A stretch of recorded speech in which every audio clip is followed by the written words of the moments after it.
आप देख रहे हैं एडीएन उर्दू न्यूज़ और आपके साथ मैं हूं सैयद वहाबुल हक। खबरों के सिलसिले को शुरू करने से पहले आइए डालते हैं एक नज़र दिन भर की अहम खबरों पर। इजाफी किराए के साथ आज से शहर में स्मार्ट सिटी बस का शानदार आगाज। कई जदीद व बेहतर सहूलियात के लिए दिए गए तयक्कुद। अपने तमाम तर जायज़ मुतालबात की यकसुई और दिवाली से कबल इजाफी तनख्वाहें दिए जाने के मुतालबे के साथ रियासत भर हज़ारों आशा वर्करों व गट प्रवर्तकों का एहतजाज। अब खबरें तफसील से। स्मार्ट सिटी की जानिब पेशकदमी करते हमारे शहर औरंगाबाद में आज स्मार्ट सिटी शहर बस खिदमात का शाया निशान आगाज़ अमल में आया। ये बसें शहर की तमाम कलीदी शाहराहों पर मुख्तलिफ नई सहूलियात के साथ चलाए जाने की गवाही मुतालिका इंतज़ामिया ने दी है। नाजरीन, हमारा शहर जल्द ही मुल्क के स्मार्ट शहरों की सफ़ में शामिल होने जा रहा है। इस सिलसिले में हुकूमत व इंतज़ामिया पिछले एक अरसे से सरगर्म अमल भी हैं। ताहम इसी बीच कोरोना के तबाहकुन हालात दर आए और कई सरगर्मियाँ और कामकाज मुतासिर हो गए। इसी में शहर भर चलाई जाने वाली सिटी बस सर्विस भी शामिल है। इस खिदमत के शुरू किए जाने का शहरियान को भी बेसब्री से इंतज़ार था। आज 5 नवंबर को वो दिन आ पहुंचा और इजाफी किराए ताहम दीगर बेहतर खिदमात की फराहमी के वादों के साथ सिटी बस खिदमात का आगाज़ कर दिया गया। इंतज़ामिया के मुताबिक ये बस शहर की तमाम कलीदी शाहराहों पर चलेंगी। अलावा अज़ीं इस शोबे की बसों में मुख्तलिफ यानी दिन भर, हफ्तावार, माहाना और सहमाही पास की सहूलियात भी होंगी। स्मार्ट सिटी बस के औकात, रास्तों व दीगर मालूमात की हुसूलियाबी शहरियान अपने मोबाइल पर वेबसाइट www.aurangabad.smartcity.in पर भी हासिल कर सकते हैं। दरिया असना हमारे नुमाइंदे सैयद माजिद ने इस सहूलत के आगाज़ के बाद स्मार्ट सिटी बस के मुसाफिरीन के लिए शहर में बनाए गए कई बस स्टॉप का जायज़ा लिया। इंतज़ार करने और मुसाफिरों के ठहरने बैठने के लिए नए नवेले शेड तो बनाए गए हैं, लेकिन कई बस स्टॉप पर बस खिदमात शुरू करने से बहुत कबल कई इश्तिहारी होर्डिंग लग भी गए थे और कई फट भी गए हैं और बस स्टॉप की खूबसूरती मुतासिर कर रहे हैं। तो कहीं इन स्टॉप के अतराफ व अकनाफ की गंदगी, कूड़ा करकट उन्हें मुँह चिढ़ाता भी पाया जा रहा है। सुरू करू का मला सांगा।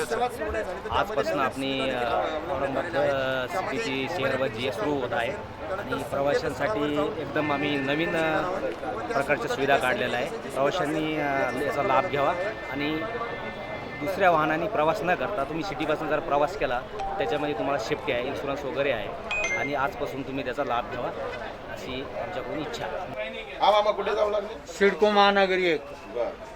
आजपासून स्मार्ट बस सुरू झाली तर तुम्हाला कसं वाटतं? आनंदाची गोष्ट आहे, पण सिटी बस हे एकामागे एक जादा येते आणि कधी कधी येत बी नाही आणि मधल्या स्टॉपवर सहसा उभा करत नाही। बजाज नगरपासून बस सुटल्या म्हणजे एकामागे एक 2-3 येते, नाही तर नंतर 2-2 तास बी येत नाही। आपल्या शहरात आज स्मार्ट सिटी बस चालू होते, त्यामुळे सर्वात प्रथम मी महानगरपालिकेचं आणि स्मार्ट सिटी डेव्हलपमेंट कॉर्पोरेशनचा आभार व्यक्त करतो। दुसरी गोष्ट, खूप दिवसाच्या प्रतीक्षेनंतर आज बस चालू होते। त्या चांगल्या प्रकारचे बस स्टॉप पण उभं राहण्यासाठी आणि बस सॅनिटाईज वगैरे होत आहे आणि नवीनच पेमेंट प्रणाली वगैरे पण चालू झाली, त्यामुळे मला तरी वाटतं यावेळेस खूप चांगल्या जोशात आणि चांगल्या नवीन योजनेच्या सोबत स्मार्ट सिटी शहरात धावणार आहे। नाही, आनंदाची बातमी सिटी बस चालू झाली, कारण सर्वसामान्यांना रिक्षाचं भाडं परवडणारं नाही आहे, त्याच्यासाठी सिटी बस चालू होणं फार गरजेचं होतं। रेल्वे स्टेशनपासून ते बदनापूरपर्यंत आता मार्च महिन्यापासून 2 व्हीलरवरच प्रवास केला, कारण येण्या जाण्याची सुविधा नसल्या कारणामुळे। अपने मंजूर शुदा इजाफी मुशाहरों की दिवाली से कबल अदायगी और दीगर कई मुतालबात की यकसुई के लिए आज रियासत भर आशा वर्करों और गट प्रवर्तकों ने एहतजाज किए। शहर औरंगाबाद में भी ज़िला आशा वर्कर्स